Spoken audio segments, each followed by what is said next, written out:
Balik ke pertanyaan tadi, kenapa petani itu nggak berhenti? Karena bagi mereka, kebanyakan mereka, bertani itu bukan sekedar profesi, Mas. Bertani itu keyakinan. Apa keyakinan seperti apa yang Ya. membuat mereka untuk tetap bertahan dengan kondisi yang tetap seperti ini, Pak? Oke teman-teman, selamat datang di acara kita. Sekarang udah sampai di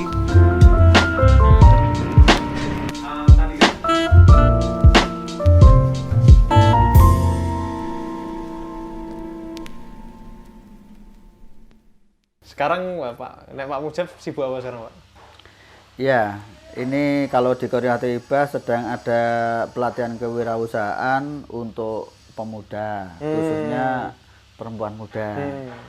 Ini sedang berjalan di Kota Salatiga, Kabupaten Semarang, Temanggung, Magelang, dan Boyolali. Oke, jadi ini aku mah belum kenal ya. Ya. Jadi kita saat ini kedatangan tamu cukup spesial karena sebenarnya udah lama kenal Pak Mujab, udah tahu lama ya. Karena ini aku kenal ini Pak Mujab. Pak Mujab siapa nama lengkapnya, Pak? Mujab. Mujab aja ya? Pak Mujab. Jadi Pak Mujab ini aku kenal udah lama dari Pak Barudin. Jadi sebenarnya awal kenal Pak Barudin, jadi Pak Mujab ini bergerak di serikat petani namanya Korea Thaibah di Salatiga. Jadi kalau teman-teman sering dengar apa sih Korea Thaibah, itu Korea Thaibah pesantren, karena kebanyakan taunya pesantren, Pak. Ya, ya. Tidak ada organisasi lainnya. Nah, Pak Mujab ini sebagai apa di Saya di SPP kita? SPP kita sebagai sekretaris. So, sekretaris SPP kita. Nah, kalau teman-teman Salatiga sering dengar ada kunjungan menteri, kunjungan staf presiden, bahkan kunjungan presiden sendiri ke SPP kita. Nah, ini kita langsung tanya aja ke Pak Mujab sebagai orang yang bergerak di SPP kita sendiri. Sebenarnya apa sih Pak SPP kita itu? Kok bisa sampai menteri pada ke situ, presiden ke situ? Itu sebenarnya apa sih, Pak? Ya, SPP kita itu kepanjangannya Serikat Paguyuban Petani Korea Thaibah. Oh, oke. Jadi itu paguyuban petani yang kumpul kemudian bikin serikat. Nah, makanya kan Serikat Paguyuban Petani. Oh, itu berarti dari paguyuban petani. Ya, paguyuban itu wadah kelompok atau lembaga organisasi tani di tingkat desa. Terus ada paguyuban itu punya kelompok. Oke. Jadi anggotanya kelompok baru anggotanya petani begitu. Oh. Nah, saat ini ada 18.000 lebih petani yang bergabung di keluarga tani. Jadi kalau dihitung dengan keluarganya itu bisa lebih. Oh, jadi nggak hanya petaninya tapi juga keluarganya. Ya, kan ngitungnya kakak itu. Oke. Nah, apa sih Pak yang kok buat kelompok-kelompok atau paguyuban petani ini bentuk namanya Serikat Petani itu, keresahannya apa dulu Pak? Kan kalau nggak salah bener tahun 1999 berdiri ya? Iya. Nah, ini apa keresahan yang dimiliki petani itu sebenarnya apa kok sampai buat serikat gitu? Iya. Tahun 99 itu kan waktu itu Orde Baru saja turun. Oke. Nah, situasi petani itu ya terpinggirkan, miskin. Tetapi yang lebih dari itu adalah petani itu miskin karena sistem. Oh gitu ya Pak? Ya, karena ada banyak sekali aturan-aturan, situasi politik yang itu menjadikan atau menyebabkan petani itu miskin. Contohnya apa Pak? Yang sistem seperti apa yang membuat petani ini pada akhirnya Pak Mujab menganggap dan teman-teman bahwa sistem ini yang membuat miskin petani? 2 aja pas 3 aja, 3 Ya. poin Pak. Yang pertama penguasaan lahan. Oke, penguasaan lahan. Jadi pada tahun atau di era Presiden Soekarno itu kan ada UUPA. UUPA ini adalah pemerintah mendedikasikan lahan untuk petani. Tetapi di era Orde Baru aturan ini dibekukan, dipetieskan sehingga itu tidak berlaku. Yang berlaku kemudian undang-undang sektoral, undang-undang pertambangan, undang-undang kehutanan, undang-undang yang perkebunan dan lain-lain, sehingga itu justru meminggirkan petani. Bahkan kadang-kadang tanah petani, tanah hutan adat dan lain sebagainya justru diserobot oleh pemegang hak-hak ini. Oke. Sehingga terjadilah konflik antara petani dan pemegang ya, tersebut. ini dampaknya kepada pemiskinan petani sangat tinggi. Oke. Yang kedua, perlindungan petani. Tadi mintanya 2 ya? Iya, 2. Perlindungan petani. Petani dibiarkan hidup dalam kondisi yang kurang menguntungkan petani. Kadang-kadang saat panen malah datang impor beras. Saat petani punya daging sapi banyak atau sedang mau tumbuh peternakan sapi, didatangkan impor daging. Sampai sekarang juga masih persoalan, Pak. Ya, artinya kan ini situasi seperti ini tidak menguntungkan petani itu tadi. Jadi secara sistem itu memiskinkan petani. Atau yang ketiga misalkan, kadang-kadang di pemerintahan, di kementerian itu kan ketika ngomong petani yang dihitung panen beras berapa, panen padi berapa, panen ini berapa. Terlepas dari itu penting, tetapi tidak pernah dibahas petaninya sejahtera apa tidak, anaknya pada sekolah apa tidak. Data ya, Pak? Iya. Datanya ini penting, tapi background belakang dari data ini nggak pernah dibahas ya? Iya. Gampangannya lagi misalkan anaknya pada sehat walafiat apa tidak, keluarganya berantakan apa tidak. Nah, ini kan sistem. Iya, berarti SPP kita pembentukannya berangkat dari keresahan-keresahan itu ya, Pak? Iya. Makanya kan Qaryah Thayyibah itu artinya desa yang indah. Bahasa Arab. Nah, artinya apa? Sebenarnya kalau persoalan desa ini selesai, desa ini berdaya, desa ini sejahtera, ada banyak persoalan yang selesai selain persoalan petani. Contohnya urbanisasi. Sumber urbanisasi kan dari desa. Kalau desa ini sudah mensejahterakan warganya, biasanya akan mengakibatkan urbanisasi turun. Sehingga kota tidak menumpuk kaum miskin kota. Yang kedua, buruh migran. Buruh migran itu ya petani. Di Jawa Tengah, Jawa Barat, Jawa Timur, sampai Nusa Tenggara sana, yang itu kantong-kantong buruh migran, ya petani semua. Nggak mungkin ASN kok jadi buruh migran kan? Itu kira-kira seperti itu gampangannya. Jadi itu. Berarti SPP kita itu memperjuangkan satu hal, tapi yang memang dipercaya akan berdampak ke semua lini ya. Banyak lini, nggak semua lini ya, banyak lini. Nah, kalau SPP kita sendiri ini pencetusnya siapa sih, Pak? Dulu awal 99. Yang memotori itu ada Pak Barudin. Pak Barudin itu bersama dengan 13 paguyuban yang ini menjadi pendiri. Itu di Salatiga semua, Pak? Salatiga, Kabupaten Semarang dan Magelang. Itu ada 13 paguyuban. Terus kumpul di salah satu tempat di Salatiga ya, di suatu tempat di Salatiga. Terus mendeklarasikan berdirinya Serikat Paguyuban Petani Qaryah Thayyibah itu. Berarti memang awalnya tahun 99 dan berjalan sampai sekarang, Pak? Ya. Nah, kalau program atau kegiatannya SPP kita sendiri itu sebenarnya apa sih, Pak? Apa visi misinya? Apa kegiatan programnya? Ya, kalau visi misinya itu adalah visinya ya. Visinya itu terwujudnya peradaban bangsa ini yang berbasis pada pertanian. Terus kalau misinya itu mewujudkan masyarakat tani yang tangguh, yang bisa mengelola, mengakses dan mengontrol sumber daya yang ada, sehingga untuk membangun kesejahteraan petani itu. Dan di situ juga ada aspek kesetaraan relasi antara laki-laki dan perempuan. Bahkan dibahas sejak dari misi. Itu udah dibahas ini ya? Komunikasi antara relasi antara kesetaraan antara laki dan perempuan dibahas, Pak? Itu di misi. Nah, itu diterapkannya gimana, Pak, kalau di Qaryah Thayyibah dengan misi seperti itu? Ya, kalau ngomong soal akses dan kontrol, petani itu kan, kalau akses itu kan ngambil, Mas. Kalau ngontrol itu kan menentukan.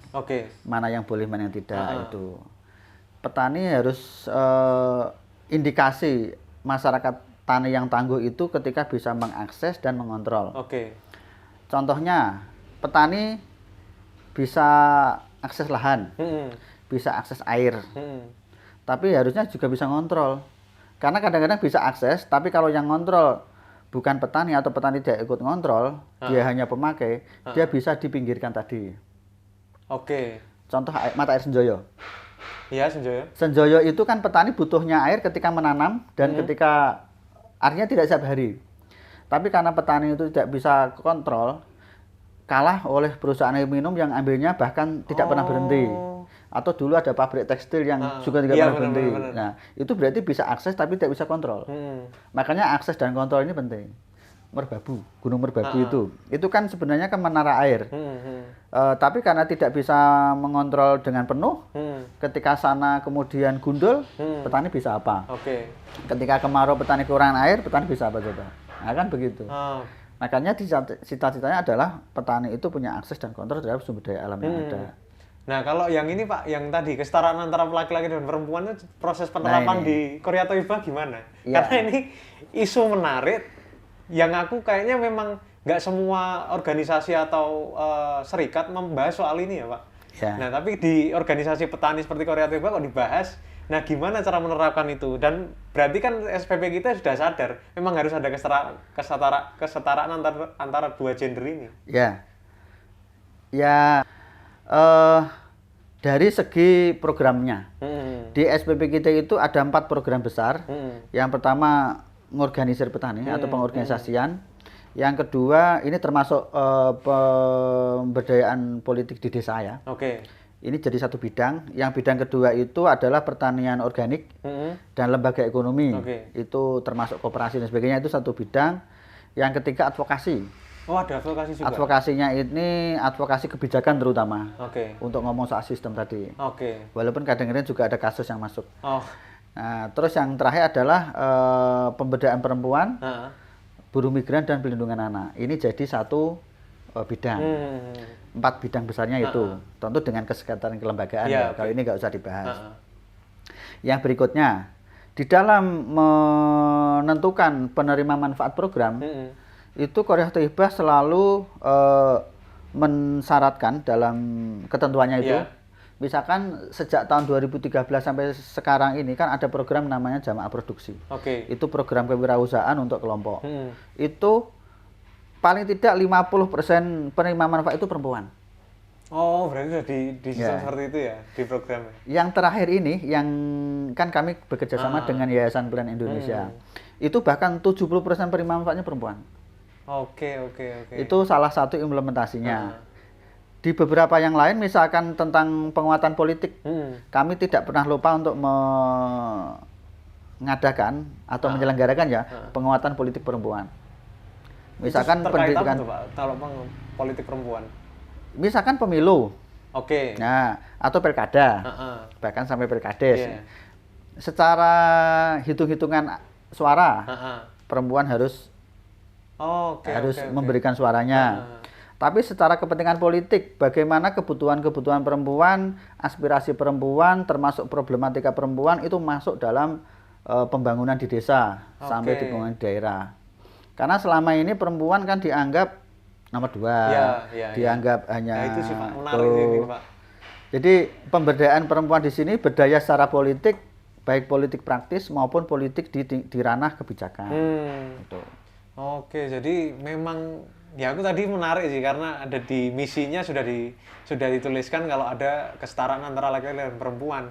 Nah, kalau persoalan yang dihadapi sekarang kan dari petani menurutku regenerasi, Pak. Iya kan, Pak? Ya. Nah, aku nggak tahu ya gimana proses SPP kita menyikapi hal ini, dan ini susah karena menurut ya generasi sekarang, Pak, role modelnya udah nggak lagi petani. Ya. Nah, proses bagaimana sebenarnya role modelnya banyak YouTuber gitu-gitulah. Ya. Nah, kalau dari SPP kita sendiri gimana, Pak, menyiasati kurangnya minat pemuda untuk terjun ke pertanian? Dan apa yang bisa SPP kita janjikan? Ya kan memang ini kan, Pak, apa ya, dari petani, aku untuk apa tani? Wong aku ndelok sing petani rada sejahtera. Nah, itu gimana, Pak? Gimana proses delivery pemikiran terkait kudu tani dan kesejahteraan untuk generasi muda yang akan melanjutkan? Jenengan kan background-nya sejarah. Betul. Yang menghidupi Mataram, Majapahit, Demak, Sriwijaya, siapa yang beri makan? Iya, dari petani, Pak. Ya. Petani dan laut, nelayan gitu-gitu. Bahkan kerajaan di Kalimantan, Sulawesi, Maluku, semuanya yang beri makan siapa? Iya, petani. Terus sekarang saat ini yang menghasilkan produk pangan siapa? Ya petani, Pak. Petani toh. Di luar impor ya biasanya impor Ya. ketika Bahkan kekurangan. impor pun Iya. mereka juga petani. Iya, kan? petani. Sekarang kurang mulia apa dari petani? Oke. Itu kok masih pada tidak tertarik?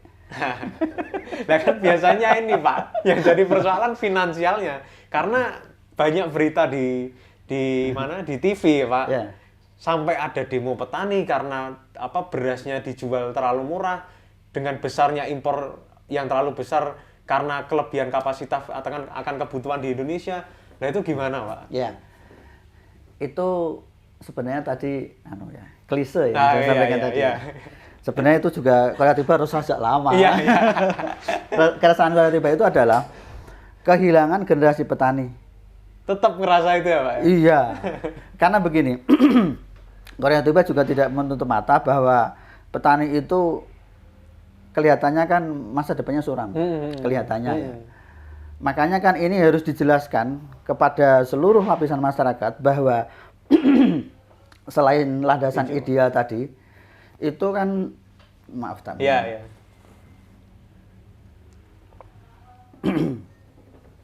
Jadi selain alasan ideal tadi, sebenarnya kan ada alasan-alasan ekonomis, ada alasan strategis bahkan untuk bagaimana pemuda ini memilih bertani sebagai jalan hidupnya. Yang pertama, hasilkan produk yang sesuai dengan pasar. Iya. Yang kedua, bagaimana petani ini juga bisa ya kayak pelaku usaha yang lain, marketingnya dijalanin, packagingnya dibagusin misalkan, pasca panennya, penanganan pasca panen itu juga bagaimana tetap menjaga mutu, kualitas dan itu tidak rusak, kira seperti itu. Nah, kami di Kreatibah, kenapa kok ada pelatihan kewirausahaan? Itu dalam rangka mengembangkan jiwa-jiwa wirausaha di kalangan pemuda petani. Jadi mereka itu tetap menjadi bagian dari keluarga petani, tetapi bagaimana mereka bisa meningkatkan nilai atau ada nilai tambah dari produk yang mereka dari panenan bapak-bapaknya atau mungkin panenan mereka sendiri. Dengan adanya penambahan nilai ini mereka bisa menyandarkan hidupnya dari situ. Misalkan kopi, biasanya dijual bijian kopi. Kadang-kadang malah kopi masih di pohon tuh silakan. Tebaske istilahnya kan. Nah, sekarang kopi dipanen, petik merah, diolah, dijemur, di roasting dan sebagainya sesuai dengan permintaan pasar. Ada yang minta di roasting coklat, ada yang minta di roasting hitam atau dark roasting misalkan. Nah, itu kalau itu kan akhirnya petani punya kuasa bikin harga. Nah, yang bikin persoalan itu sebenarnya bukan apa-apa kok. Kalau maaf kita beli handphone, yang bikin harga siapa? Pabrik handphone kan. Kita beli pen ini. Nah, petani enggak. Mereka tanam kopi yang bikin harga siapa? Mereka pelihara lele, ikan, tanam padi yang bikin harga siapa? Cabe, sayur. Loh, petani itu paling kaya sebenarnya. Apa? Produknya banyak. Tapi yang bikin harga siapa? Ini yang jadi persoalan. Makanya kalau misalkan tadi ya produk ini kedelai, produk petani toh, tapi sudah ada kemasannya, sudah ada mereknya, tentu harus dikasih harga. Karena apa? Pasar tidak berani tiba-tiba membeli. Tapi kalau kacang tanah atau jagung masih di karung, di tenggok itu misalkan, ya mereka akan suka-suka menentukan harga. Tapi kalau sudah dikemas, nggak mungkin macam-macam membeli. Paling tidak tanya ini harganya berapa, dikasihlah label harga. Bagaimana menentukan harga itu bagian dari pelatihan kewirausahaan itu. Berarti kan perlunya serikat di situ juga ya Pak? Iya. Karena kalau menurutku petani sendiri kalau dia bergerak sendiri juga nggak mungkin ada begitu karena dia sudah menurutku ya udah lelah dengan produksinya, menanam dan lain-lain sampai ke panen. Pasca panen dia gimana caranya ngembalikin modal yang dia ini kan Pak? Petani itu istirahat saja lelah. Wah, istirahat. Lo tau nggak kenapa? Mikirkan ini kok lakunya cuma segitu. Bener juga sih Pak. Belum lelah mikirkan, aduh anakku mau jadi petani. Iya. Ise butuh bari ke sekolah. Nah iya juga sih, karena ya itu Pak, persoalan-persoalan petani seperti ini yang memang sudah sering terjadi dan bahkan masih terjadi sampai sekarang. Nah berarti kan perannya Korea Thaibah di situ Tapi ada nggak Pak peran Korea Tibah selain untuk memperbaiki dengan pembekalan materi kewirausahaan ini, ada nggak peran Korea Tibah untuk menyampaikan apa yang dikeluhkan petani kepada yang berwenang atau pemerintah? Itu ada nggak proses komunikasi begitu, ada nggak? Ya lewat jalur advokasi tadi. Oke. Ya.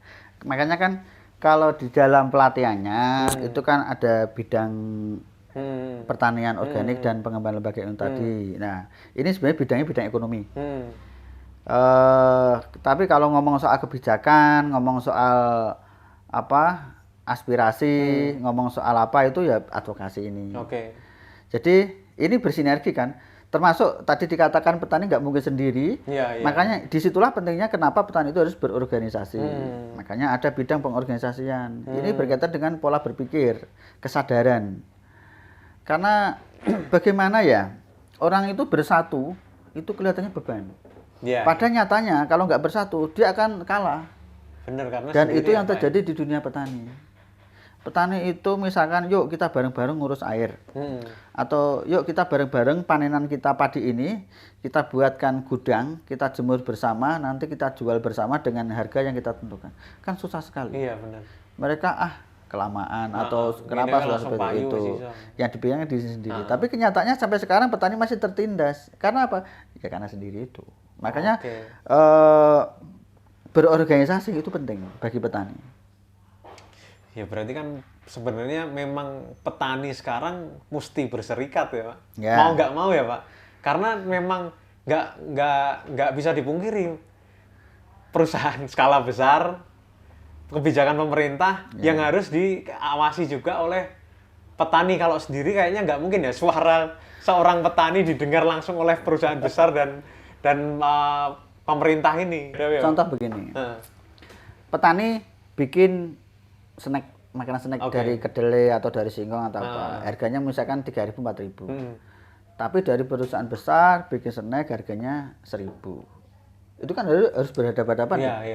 Bahkan ada yang 500. Yang biskuit kecil-kecil itu. Nah, sekarang petani coba bikin produk yang satu bungkusnya 500, mau bikin apa coba? Ini adalah membenturkan petani dengan pelaku usaha besar.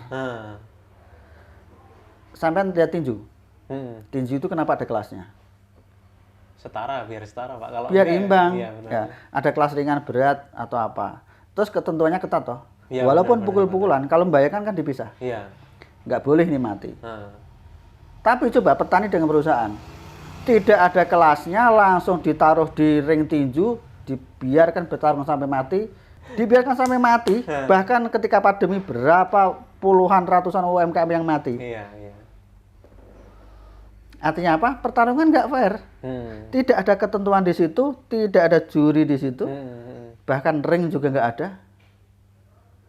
Ini yang dihadapi petani, Mas. Jadi petani itu PR-nya banyak ya Pak, petani Pak. Kalau begini PR-nya banyak berarti ini petani. Tidak hanya mencukupi kebutuhan konsumsi makanan masyarakat Indonesia, tapi juga harus memikirkan gimana caranya mereka bertahan. Apalagi di tengah pandemi kayak gini ya Pak. Ya, makanya kan emang di SPP itu gembira.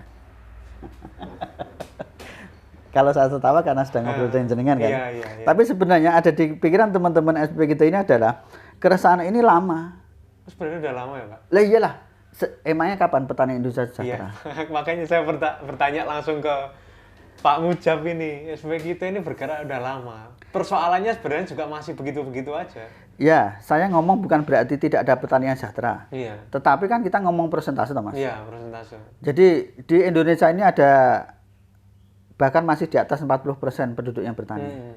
Tapi tingkat kesejahteraan seperti apa? Selama buruh migran itu masih banyak dari petani, selama kaum urbanisasi itu masih banyak dari petani, itu berarti indikasi bahwa bertani itu belum mensejahterakan. Salah satu indikasi lah bahwa bertani itu belum mensejahterakan. Iya, itu tadi yang saya tanyakan salah satunya itu Pak, gimana proses regenerasi bisa berhasil ketika pandangan dan gambaran terkait petani di Indonesia saat ini bukan sosok profesi yang menurut para pemuda ini menjanjikan untuk kesejahteraan mereka. Ya. Bahkan ya ini peran petani sebenarnya sangat settle di Indonesia. Tapi aku sambil ya, minum. Ya, oke. Tapi memang nggak tahu ya selama proses pemerintahan berapa lama ini tetap petani menjadi, walaupun dia punya peran untuk menghidupi banyak orang Indonesia dengan hasil pertaniannya, mereka tetap menjadi contoh sebuah profesi yang tidak begitu menarik. Ya, akhirnya kan begini, Mas. Jenengan pernah bertanya enggak, kenapa para petani itu nggak berhenti? Nah iya itu Pak, iya benar Pak, itu kenapa tuh Pak? Padahal sebenarnya aku lihat dari berita, hal-hal positif tuh seperti apa minim banget yang berkaitan dengan cerita-cerita petani ini. Ya. Iya Pak, benar itu gimana tuh Pak? Kenapa masih melanjutkan? Tantangan yang dihadapi tadi kan tantangan seputar dunia di luar petani ya. Soal kebijakan, soal pasar. Kan tadi belum bicara soal internal petani dulu. Petani. Oke. Di petani itu kan ketika petani menanam kemungkinan dua. Panen dan tidak panen. Oke Pak. Tidak panen bisa jadi karena alam, alam atau karena hama. Alam itu misalkan kebanjiran atau kekeringan ya. Kalau hama itu ya bisa kalau padi ya tikus atau belalang, kalau sayur ya ulat atau macam-macam lah. Atau mungkin jamur, virus dan sebagainya. Kalau bank kolab itu pemerintah kadang-kadang kan naruh masih penyertaan. Masih ada, kalau petani kolab yang naruh ke petani siapa? Nggak ada kan? Iya benar. Ini contoh lagi soal kebijakan. Petani kolab ya silahkan, itu kan hidupmu, itu lolo, gitu kan. Bahkan kadang nyapa aja tidak. Nyapa ya ketika proses menuju. Ya kan? Ya, biasanya nyapa aja kadang-kadang tidak, gitu. Ini contoh. Yang lain misalkan ya bencana alam. Beberapa waktu lalu anggota kolektif di sekitar Merapi misalkan tahun 2010 itu tiba-tiba kena letusan Merapi. Oke. Itu kan kalau kena hama masih bisa disemprot obat. Lah kalau itu kan nggak bisa diapa-apain. Jangankan mikir tanaman, mikir dirinya sendiri aja lari kemana biar selamat kan gitu. Tapi itu dihadapi karena alam. Nah, jadi saya bukan berarti menakut-nakuti siapapun untuk menjadi petani ya. Tetapi sebenarnya balik ke pertanyaan tadi, kenapa petani itu nggak berhenti? Karena bagi mereka, kebanyakan mereka bertani itu bukan sekedar profesi, Mas. Bertani itu keyakinan. Oh iya. Apa keyakinan seperti apa yang membuat mereka untuk tetap bertahan dengan kondisi yang tetap seperti ini, Pak? Menjaga kehidupan. Pun bukan kehidupan dirinya sendiri ya, Pak? Oh iya.